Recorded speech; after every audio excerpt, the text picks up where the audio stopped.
Welcome to the first episode of the Cyber Monday Minute. In these videos, we'll answer frequently asked questions that we see from clients and prospects around IT standards and cybersecurity standards and things of that nature.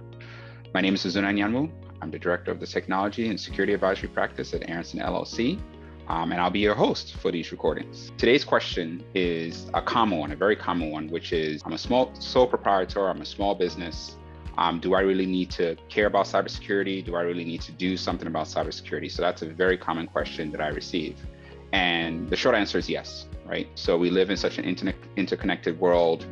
There isn't any business that doesn't have some dependency on technology. So whether that's your email system, your payment processing system, your website, the vast majority of businesses are impacted by technology in one way or the other.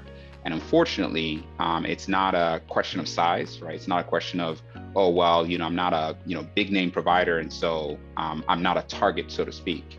The reality is that because of the interconnected way that the internet works and the world works, a conflict halfway across the world or a vulnerability that's issued across the world can impact you, right? If you're using a Chrome browser, for example, if you're using Microsoft Windows.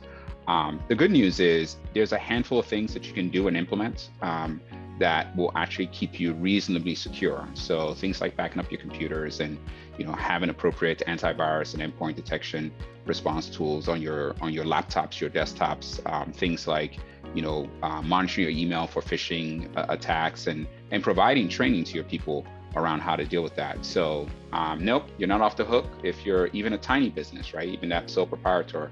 I would argue that you want to take cybersecurity seriously and at least make sure that you are protecting yourself from any of the threats that are out there.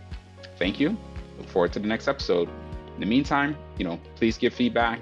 If there are any questions that you have that you'd like to see us address on this platform, go ahead and send it our way.